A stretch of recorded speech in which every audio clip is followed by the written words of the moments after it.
एक एक करके हम लोग ऊपर की तरफ चलते जा रहे हैं। और इससे पहले हमने ये जो दून घाटी वाला जो क्षेत्र है, ये वाले जो एरियाज हैं ये देखे हैं थोड़े थोड़े। ठीक है, दून और द्वार। अब थोड़ा ऊपर बढ़ते हैं और ऊंची वाली पहाड़ियों की तरफ चलते हैं, लघु हिमालय। आप एक चीज देखो, इस मैप के हिसाब से मोटे मोटे तौर पर यहां से लेकर के ये पूरा एरिया क्या बता रखा है, ये पूरा एरिया लघु हिमालय है। ऑलमोस्ट उत्तराखंड का लगभग 30% एरिया कवर करता है लघु हिमालय। हमने 8 भौगोलिक संरचनाएं बना रखी है उत्तराखंड की। अगर आपसे कोई पूछ ले कि उत्तराखंड में इन 8 भौगोलिक संरचनाओं में सर्वाधिक क्षेत्रफल में कौन सा वाला भौगोलिक संरचना फैला हुआ है, तो लघु हिमालय। ये सबसे ज्यादा एरिया में, पहाड़ यही है, पहाड़ी लोगों की सर्वाधिक जनसंख्या भी इसी वाले क्षेत्र में। इस लघु हिमालय का दिल है दूदातोली। यहां पर आप देख रहे हो दूदातोली, ये इसका हार्ट है। ये बहुत, मतलब यहां से बहुत सारी छोटी छोटी श्रेणियां जाती है लघु हिमालय से। तो दूदातोली थोड़ा सा ध्यान देना। आप जब नदी तंत्र पढ़ते हो ना, तो एक बहुत प्रमुख नदी है रामगंगा नदी, उसका उद्गम दूदातोली। उत्तराखंड में नयार नदी आपने सुनी होगी, उसका उद्गम दूदातोली। बहुत महत्वपूर्ण है। पिंडर नदी है, उसकी एक सहायक नदी है आटागाड़, उसकी। तो ये एरिया बहुत मायने रखता है, कहने का मेरा मतलब ये है। तो देखो हमने कितने टॉपिक्स पढ़ने, लघु या मध्य हिमालय। इसको मध्य हिमालय भी बोलते हैं क्योंकि क्या है, देखो ये शिवालिक हो गया, ये लघु हो गया, और ये महान हो गया, ये ट्रांस हो गया। तो हिमालय में वैसे ये 3 चीजें आती है। इनमें महान, ये सॉरी महान हिमालय और शिवालिक के बीच का हिस्सा है ये, तो इसको मध्य हिमालय भी बोल दिया है। ये कुछ इतना मुश्किल चीज नहीं है, मेन आ गया है। इसकी स्थिति देखेंगे कहां पर स्थित है, इसका निर्माण कैसे हुआ है, लगभग जैसा शिवालिक हुआ है। इसमें ये कितने जिलों में फैला हुआ है, तो जाहिर सी बात है आपको लगेगा कि लगभग लगभग उत्तराखंड के 13 जिलों में से ना 11 जिलों में लघु हिमालय के अंश आपको मिलेंगे। दो ही तो बच गए। कौन कौन सा बच गया, एक हरिद्वार बच गया, दूसरा उधम सिंह नगर बच गया। बाकी को छोड़ करके ऑलमोस्ट सब में आपको लघु हिमालय का क्षेत्र मिलेगा। श्रेणियां यहां पर प्रमुख लघु हिमालय की श्रेणियां पढ़नी है, पहाड़ियां और श्रेणियां। उसके साथ लघु हिमालय में किस प्रकार का खनिज संसाधन है उसका एक परिचय हो जाएगा। उसके बाद लघु हिमालय में उधर से कौन कौन सी नदियां निकलती हैं लघु हिमालय क्षेत्र से, क्योंकि देखो उत्तराखंड में जो बड़ी और मुख्य नदियां हैं वो तो महान हिमालय से ही निकल रही होंगी, लेकिन कई सारी ऐसी नदियां हैं जो लघु हिमालय से भी निकलती हैं, और कुछ कुछ ऐसी नदियां हैं जो शिवालिक से भी निकलती है। ऐसी भी नदी है, देखो यहाँ डाक पत्थर बराज के उधर एक नदी मिलती है यमुना से, आसन नदी। तो आसन नदी कहां से मिल रही है, आशा रोड़ी से, यहाँ पर शिवालिक से निकल रही है। तो ऐसी नदियां हैं। हालांकि शिवालिक की नदियां थोड़ी मौसमी नदियां हो चुकी है आज की डेट के अंदर। ठीक है, उसके बाद इस क्षेत्र में बहुत सारी झीलें हैं, कुंड। तो जब हम झीलों का टॉपिक पढ़ेंगे आगे, वो भी वहां भी देखेंगे। यहाँ एक सिर्फ परिचय हो जाएगा कि जैसे नैनीताल की झील है, नैनीताल, भीमताल, सात ताल, नौकुचिया ताल, खुरपा ताल, सुप्पा ताल, ये सारे के सारे ताल कहाँ पर हैं, सब इसी पर है। हालांकि झीलें और कुंड महान हिमालय में भी है। भाई देखो मैं रूपकुंड की बात करूंगा, मैं तो ये तो महान हिमालय में हो गया ना, सहस्त्र ताल, मासर ताल, रूपकुंड, ये सब आपके ऊपर के क्षेत्र में हो गए, हेमकुंड, होमकुंड वगैरह। तो झीलें भी देखेंगे यहाँ पर। इसके बाद इस क्षेत्र का जलवायु बहुत इंपॉर्टेंट है। उसके बाद इस क्षेत्र की जलवायु के आधार पर वनस्पति, ये भी बहुत ज्यादा इंपॉर्टेंट है, क्योंकि मैंने बोला अधिकांश पहाड़ी आबादी यहीं पर अवस्थित है, उत्तराखंड की आबादी ही यही है। और उसके बाद इस क्षेत्र में कृषि, सीढ़ी नुमा कृषि, क्योंकि अगर लोग रह रहे हैं तो फिर मृदा की संरचना के आधार पर किस टाइप की खेती की जाती है वो सब पढ़नी है, कौन कौन से मुख्य फसलें उगाई जाती है उसका एक परिचय हो जाएगा। यहां हर चीज का परिचय रहेगा, ये चीजों का, क्योंकि ये चीज आगे डेप्थ में उद्योग में आएगा। कुछ चीजें, कुछ झीलें अलग से आएंगी, नदी तंत्र अलग से आना है, जलवायु अलग से आना है, वनस्पति अलग से आना है, कृषि का पूरा टॉपिक आगे। तो एक टॉपिक को थोड़े थोड़े तरीके से अलग अलग जगह पढ़ करके फिर इकट्ठा करना। और उसके बाद यहाँ पर एक अलग से एक छोटा सा टॉपिक पढ़ेंगे, उत्तराखंड का पामीर। तो क्योंकि अगर आप अभी तो आपने फिजिकल ज्योग्राफी नहीं पढ़ा है, लेकिन पामीर शब्द के बारे में हम जब पठार पढ़ते हैं ना, उसमें पढ़ते हैं पामीर का पठार, ठीक है। तो वो पामीर का पठार आपका अफगानिस्तान के ऊपर तजाकिस्तान करके जो देश है वहां पर है। तो जो पामीर के पठार की कुछ विशेषता है, वैसी ही विशेषता उत्तराखंड में एक जगह पर बनती है, जिसको मैंने यहां पर दिल बोला है, दूधातोली। दूधातोली श्रेणी भी है, दूधातोली का पठार भी है, दूधातोली बुग्याल भी है, ठीक है। अलग अलग संरचना है ना दूधातोली के अंदर। वो पूरा क्षेत्र हमारे लिए उत्तराखंड का पामीर कहलाया जाता है। क्यों कहलाया जाता है, क्या विशेषता है, क्या क्या चीजें पूछी जाती है, वो सब आगे लास्ट में। शुरुआत करते हैं लघु हिमालय या मध्य हिमालय से संबंधित कुछ मुख्य मुख्य बातें देखते हैं। अच्छा देखो, ये मेरा जो 3D मैप है, इसमें जो ये सफेद वाला हिस्सा हो गया, ये सफेद वाला हिस्सा तो महान हिमालय हो गया ना। अब आप जो ये सफेद वाला हिस्सा को छोड़ करके ये वाला जो सारा हिस्सा देख रहे हो, ये पूरा का पूरा लघु हिमालय है, ये पूरा एरिया, ठीक है। इसके अन्य नाम क्या क्या हैं, तो इसको हिमांचल भी कहते हैं। देखो, हिमाचल प्रदेश का नाम ही हिमांचल इसी के आधार पर रखा गया है। हिमांचल क्यों कहते हैं, क्योंकि लघु हिमालय के अंदर गर्मी के मौसम में तो बर्फ पिघल जाती है, सर्दी के मौसम में लघु हिमालय के ऊपरी क्षेत्र में 3-3.5-3 हजार फीट के ऊपर के मीटर के ऊपर के क्षेत्र में बर्फ पड़ती है। तो बर्फ पड़ने के कारण, क्योंकि ये हिम का आंचल जैसा दिखता है, इसलिए इसको क्या बोल दिया है, हिमांचल क्षेत्र। इसको हिमांचल बोलते हैं, लघु हिमालय बोलते हैं, मध्य हिमालय बोलते हैं। इसकी स्थिति कहां पर है, तो अगर मैं इसको अन्य भौगोलिक संरचना के आधार पर इसको चेक करूं, तो शिवालिक के उत्तर में और लघु महान हिमालय के दक्षिण में। तो शिवालिक के उत्तर में स्थित है और महान हिमालय के दक्षिण में अवस्थित है। कोई मुश्किल बात नहीं है ये समझना। इसकी चौड़ाई, जाहिर सी बात है, आप अभी तक हमने देखो तराई करा, भाबर करा, गंगा का मैदान करा, शिवालिक करा, द्वार करा, ये क्षेत्र बहुत चौड़े चौड़े क्षेत्र नहीं है, ठीक है। यहां पर भी 25 से 30 किलोमीटर, जो महान हिमालय का क्षेत्र है, ये भी 25 से 30 किलोमीटर है इसकी औसत चौड़ाई। ट्रांस हिमालय उत्तराखंड में मुश्किल से मुश्किल 10 किलोमीटर, कहीं कहीं पर 5 किलोमीटर, कहीं कहीं पर 2-3 किलोमीटर, क्योंकि ये ज्यादा तिब्बत साइड में। ये क्षेत्र उत्तराखंड का जो है, आप लगा लीजिए 70 से 100 किलोमीटर की चौड़ाई है सर। मैं यहां से मसूरी से स्टार्ट करता हूं ना चलना, है ना, या जैसे आप चारधाम यात्रा जा रहे हो, तो चारधाम यात्रा में आप समझ लीजिए कि जैसी आप लोगों ने ये तीन धारा वगैरह से पहले समझ लो कि ये ऋषिकेश पार कर दिया, उसके बाद आपका लघु हिमालय शुरू हो गया, और वहां से शुरू होते होते समझ लो जोशीमठ से के आसपास तक वो सारा एरिया लघु हिमालय का है। उसके बाद फिर वो महान हिमालय पड़ जाएगा। तो ये सारा का सारा एरिया आपका लघु हिमालय में आ रहा है। तो इसकी चौड़ाई 70 से 100 किलोमीटर है, और ये उत्तराखंड का सर्वाधिक भौगोलिक क्षेत्र, उत्तराखंड का सर्वाधिक भौगोलिक क्षेत्र इसी भूभाग में है। ये पॉइंट मैंने आपको पहले ही बता दिया है। और औसत ऊंचाई लघु हिमालय की है 1200 मीटर से लेकर के 4500 मीटर तक। 4500 मीटर तक एवरेज कुछ कुछ चोटियां जाती हैं इसके अंदर, ठीक है। ये फैक्ट है, ये तो आपको याद करने पड़ेंगे। इसका मूल्यांकन हम आगे करते रहेंगे समय समय पर। ये लिख दिए सारे के सारे। अब आगे बढ़ते हैं लघु हिमालय के मध्य प्रमुख जिले। तो जैसे मैंने आपको बताया ना, प्रमुख क्षेत्र बोलो, प्रमुख जिले बताओ, जिले के हिसाब से लघु हिमालय का विस्तार बताओ। एक फैक्ट आपको सीधा सीधा याद रखना है, उत्तराखंड के अंदर अगर सर्वाधिक जिलों में जिस भौगोलिक संरचना का विस्तार है तो वो है लघु हिमालय। अब आप यहां पर देखो, आप यहां से स्टार्ट कर लो लघु हिमालय। ये उत्तरकाशी भी लघु में ही लगा दो ना, ये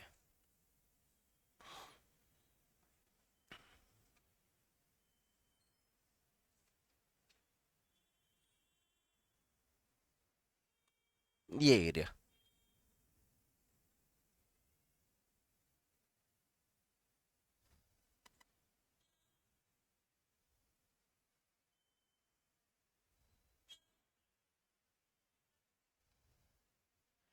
ये है एकदम परफेक्ट मैप इसका। देखो, अब आप यहाँ पे डिस्ट्रिक्ट देखो, पहला डिस्ट्रिक्ट देहरादून, दूसरा डिस्ट्रिक्ट उत्तरकाशी, तीसरा डिस्ट्रिक्ट टिहरी, चौथा डिस्ट्रिक्ट पौड़ी, पांचवा डिस्ट्रिक्ट रुद्रप्रयाग, छठा डिस्ट्रिक्ट दक्षिणी चमोली, सातवां डिस्ट्रिक्ट अल्मोड़ा पूरा है, एक प्योर लघु हिमालय में जो आप कह लो जो जुला है ना, अल्मोड़ा प्योर लघु हिमालय में प्योर। आप देखो नैनीताल आठवां डिस्ट्रिक्ट, चंपावत पूरा का पूरा लघु हिमालय में प्योर है। ऑल चंपावत थोड़ा सा आपका तराई में भी आता है ना, तराई वाले में भी आता है, भाबर में भी आता है, बट अल्मोड़ा एक जिला आप देख लो वो पूरा लघु हिमालय। ठीक है, सातवां 9 हो गए। फिर दक्षिणी बागेश्वर 10 और दक्षिणी पिथौरागढ़, पिथौरागढ़ और बागेश्वर का सिर्फ दक्षिणी दक्षिणी हिस्सा लघु हिमालय क्षेत्र के अंतर्गत आता है। ये पूरा एरिया आपका, आप जब मैप बनाओगे तो आपको ऐसे जिले के हिसाब से भी मैप बनाना है और उसमें मार्किंग करनी है। सर ये है आपका लघु हिमालय का क्षेत्र जहां पर अनेकों श्रेणियां हैं, अनेकों 14-15 तो मैंने यहां पर लिस्ट भी कर रखी है। ठीक है, तो उत्तरकाशी, देहरादून, टिहरी, पौड़ी, रुद्रप्रयाग, चमोली, अल्मोड़ा, नैनीताल, चंपावत, दक्षिणी बागेश्वर, पिथौरागढ़। सीधा नोट लिख लेना, हरिद्वार और उधम सिंह नगर को छोड़ करके लगभग सभी जिलों के अंदर लघु हिमालय अवस्थित है। अभी मैच द फॉलोइंग में वो उधम सिंह या कुछ वो दे देगा तो कोई बेवकूफी होगा जो ये लगाएगा। फिर भी कई बारी लोगों को उधम सिंह नगर का ये जो टिप होता है इसका आइडिया नहीं रहता, बट नगण्य है यहाँ पर इन जगहों पर। ठीक है, ये क्लियर है। अब कोई भी आप जगह ढूंढ लो, डुंडा, बरकोट, त्यूणी हो गया, चक्राता, चिन्याली सौड़, प्रतापनगर, घनसाली, जखोली, कर्णप्रयाग, थराली, पोखरी, गैरसैंण, जो भी आप जगह थोड़ा बहुत आपको आइडिया है आप ये सब समझ लीजिए लघु हिमालय में ही है। आप डिस्ट्रिक्ट हेडक्वार्टर देख लो, ऑलमोस्ट सारे डिस्ट्रिक्ट हेडक्वार्टर आपके लघु हिमालय में मिलेंगे। पिथौरागढ़ भी आप वहीं पर लगा करके चलो, सारे डिस्ट्रिक्ट हेडक्वार्टर्स आपको लघु हिमालय में मिले। देहरादून का छोड़ करके ना, देहरादून का दून घाटी में हो गया। ठीक है, क्लियर है, ये क्लियर है। ये तो नॉर्मल चीज, ये है असली चीज, लघु हिमालय की प्रमुख श्रेणियां। अब देखो मैंने यहां पर एक मैप दिया है, ये मैप का मेरा कहने का मतलब क्या है। ये देहरादून है, यहां पर चक्राता है, तो आपने यहां पर जैसे देववन की श्रेणी लगा देनी है।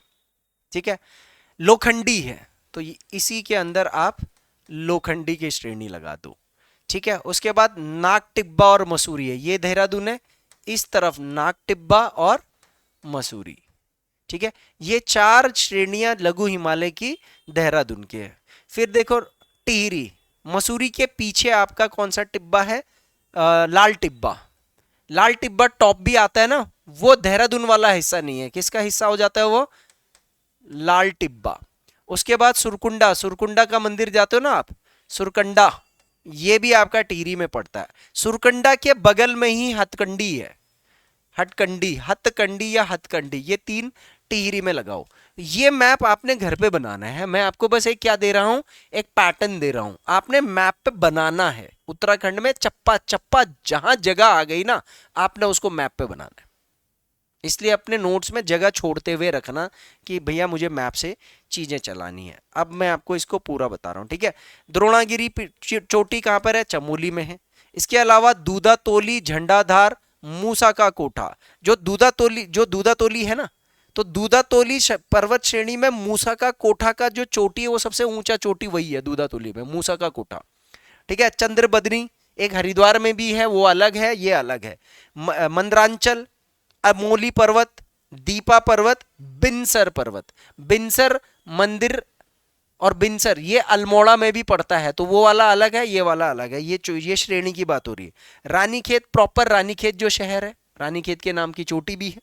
ठीक है, अल्मोड़ा का जो हेडक्वार्टर है वो कहाँ पर है, अल्मोड़ा का तो अल्मोड़ा ही है ना, रानीखेत इधर को है यहाँ पर कहीं पर। ठीक है, चीना या नैना, चीना नैना, ये नैनीताल जो लेक है उसके बगल में 5 पर्वत चोटियां हैं, उन पर्वत चोटियों में जो सबसे ऊंची है वो है चीना या चाइना या नैना। इसको चीना, चाइना, नैना ऐसे करके बोलते। हाँ हाँ, वो जो इस उत्तर की तरफ है ये वाला।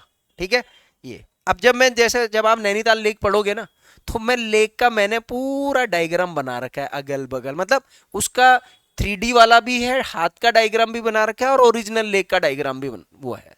तो वो आपको आगे तो बहुत काफी अच्छे से मैं चीजें समझाऊंगा। पर ये आपको नैनीताल, ये उन नैनीताल की इस क्षेत्र की सबसे ऊंची चोटी भी है, ठीक है। इसके बाद दानपुर, दानपुर आपका नैनीताल के अंतर्गत है। ऐसा एक उनताई करके भी है, एक उनताई भी है। इसमें लिस्ट बहुत ज्यादा लंबी हो रही थी, मैंने कहा कुछ कुछ आगे पीछे कहीं पर आ जाएंगे, कितनी मैं सूची बनाता चलूं आपको। अब ये याद भी करनी है। दान, दान, वैसे दनपुर है, कहीं पर दनपुर है, कहीं पर दानपुर है, क्योंकि किताबों के अंदर ना अलग अलग जगह पे अलग अलग स्पेलिंग्स है। और मैं ज्यादातर सर्च करता हूं इंग्लिश की, क्योंकि इंग्लिश से थोड़ा सा एक्यूरेसी मिलती है सर्च की। ये सारी चोटियां आपको सब यहां पर रफ लगाना है। मैं ये नहीं कह रहा हूं कि आप अगल बगल उत्तर दक्षिण ये सब करिए, ये हम पता कब करेंगे, जब सारा कोर्स खत्म हो जाएगा, उसके बाद मैं उठाऊंगा जिला, ठीक है। अब जो सब मैंने आपको हिस्ट्री, विस्ट्री, ज्योग्राफी, पॉलिटी, इको, संगठन, संस्थान, संस्कृति, व्यक्ति विशेष, उसका कोई घर गांव वगैरह सब, उसके बाद में एक एक जिला उठाऊंगा, ठीक है। जिले का हम लोग मैप उठाएंगे, उस जिले के मैप के अंदर फिर हम ये सारी की सारी चीजें नोट करेंगे फिर से।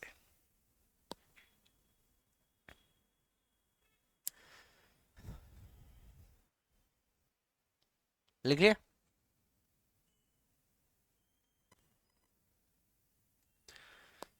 अब आगे आते हैं, ये श्रेणियां लग जानी है। अब आते हैं लघु हिमालय और मध्य हिमालय या मध्य हिमालय का निर्माण कैसे हुआ।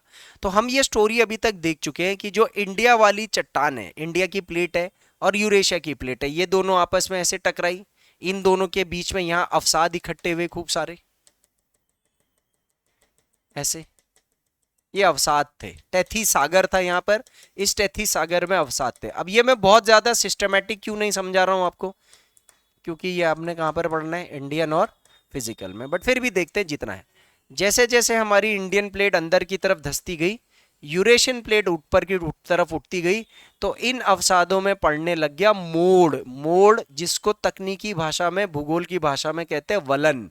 और इसी वलन पड़ने से शिवालिक, लघु हिमालय, महान हिमालय और ट्रांस हिमालय का निर्माण हुआ। जैसे समझ लो ये शिवालिक था, ठीक है, ये लघु था, ये महान हिमालय और ये ट्रांस वाला जो क्षेत्र है। तो ये हिस्सा हमारा उसी प्रक्रिया से बना जैसे हम लोग समझ ही रहे हैं।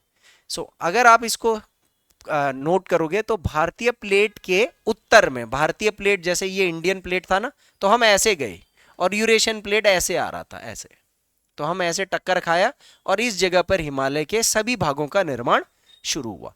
तो भारतीय प्लेट के उत्तर में प्रवाह करने से उसका यूरेशियन प्लेट के साथ टकराव के कारण दोनों के मध्य अवसादों में वलन पड़ने लग गया, फोल्ड। जैसे देखो ये है ना, जैसे ऐसे टकराए और ये ऐसे करके उठने लगे, ऐसे ऐसे ऐसे, ठीक है। इस क्षेत्र के निर्माण पड़ने से इस क्षेत्र का निर्माण हुआ है। अच्छा, एक चीज हमेशा याद रखना, जब भी कोई वलित पर्वत बनता है ना, तो मैंने पिछली बारी भी बताया था, ऐसे जो उठा वाला हिस्सा होता है इसको एंटीक्लाइन कहते हैं, हिंदी में अपनति। तो आपसे पूछेगा अपनति से कौन सा भूभाग बनता है, चोटी बनती है, पर्वत चोटी। और जो ये धसा हुआ हिस्सा है, धसा हुआ, इसको क्या कहते हैं, अभिनति। अभिनति इंग्लिश में सिंक्लाइन। और इससे कौन सा भूभाग बनता है, घाटी वाला भूभाग बनता है। तो घाटियां भी तो है ना बहुत सारी लघु हिमालय के बीच बीच में, नदी घाटी है, ठीक है। ये दो कीवर्ड याद रखिएगा, ये हर कोई नहीं बताएगा। उठा क्षेत्र अपनति और धसा वाला क्षेत्र अभिनति। अभिनति जो घाटी का निर्माण कर रहे हैं और अपनति जो चोटी वाला हिस्सा है।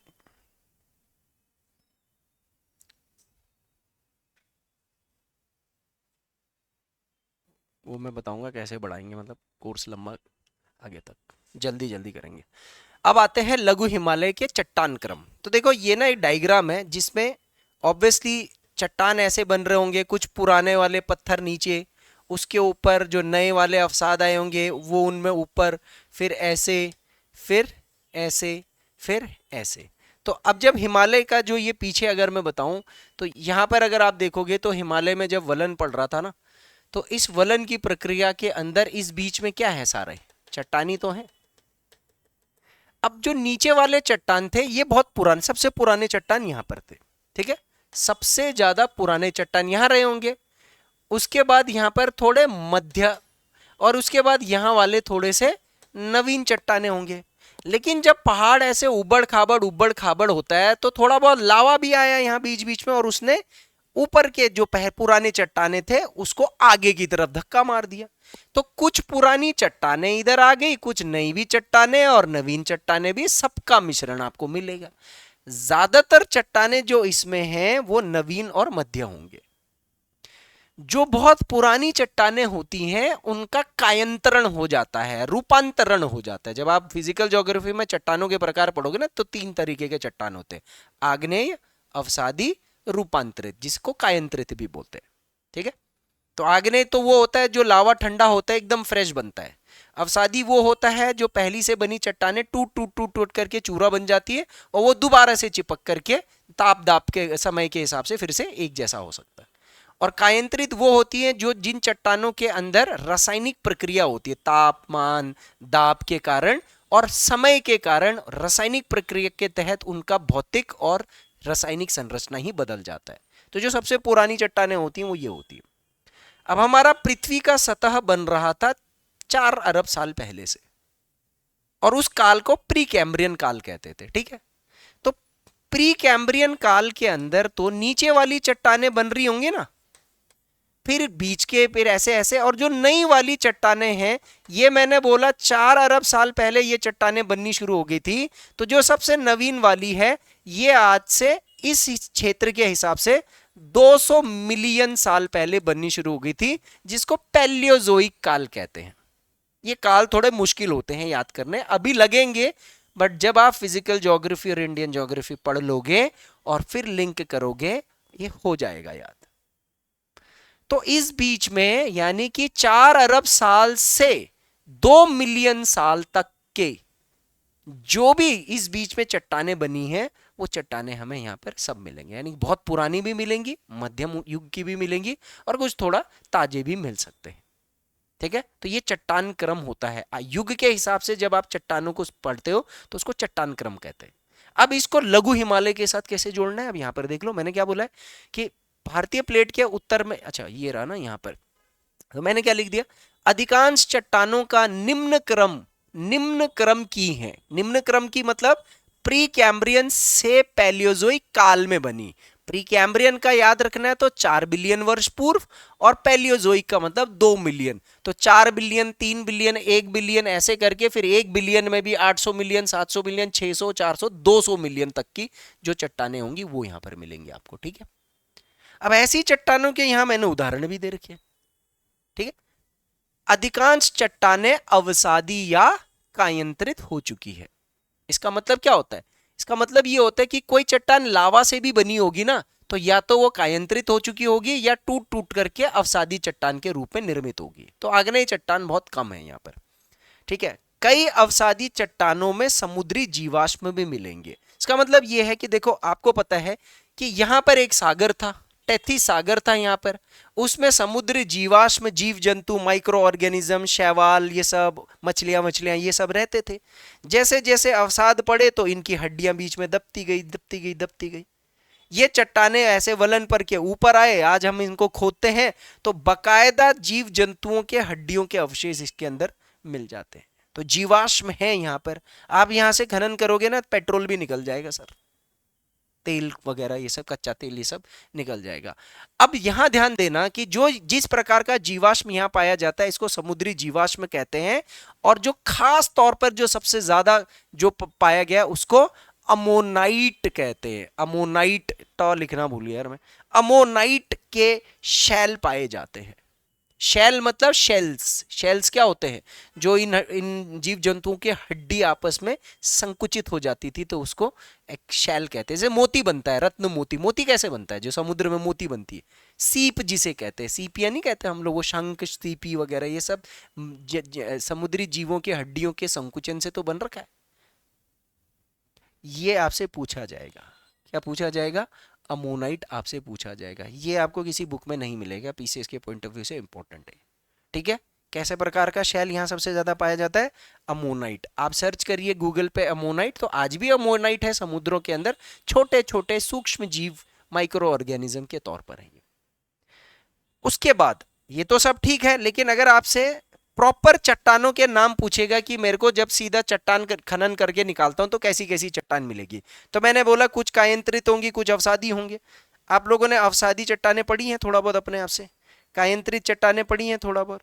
तो अब यहां पर देखो स्लेट जो है वो कायंत्रित है, शेल से स्लेट हो जाता है, ठीक है। क्वार्ट्जाइट कायंत्रित या बलुआ पत्थर भी आप इसको बोल सकते हो। नीस कायंत्रित, ग्रेनाइट कायंत्रित बनता है तो नीस में बदलता है। चूना पत्थर ये अवसादी है, लाइमस्टोन। शेल ये भी अवसादी है, शेल से ही स्लेट बनता है। ग्रेनाइट ये आग्नेय है, ठीक है, ये लावा से बना है अभी। तो ग्रेनाइट, शेल, चूना पत्थर, नीस, क्वार्ट्जाइट, स्लेट, बलुआ पत्थर, ये कुछ उदाहरण हैं जिस प्रकार की चट्टानें यहां पर पाई जाती हैं। इस टाइप के नॉलेज पर एक्यूरेसी आपको, जब आप उत्तराखंड के लिए पढ़ रहे हो तो आपको, जब इंडिया के लिए भी पढ़ोगे, फिजिकल वाला भी पढ़ोगे, तो 3 लेवल पर आप कॉन्सेप्ट पढ़ोगे तो तब ये और ज्यादा क्या हो जाता है, मजबूत हो जाता है। जो खाली उत्तराखंड पढ़ेगा उसके लिए इन चीजों को समझना मुश्किल होगा, क्योंकि अवसादी, कायंत्रित, रूपांतरण, इसके ऊपर तो पूरी क्लास ही है फिजिकल ज्योग्राफी के अंदर चट्टान क्रम के हिसाब से। इसको लिखिए।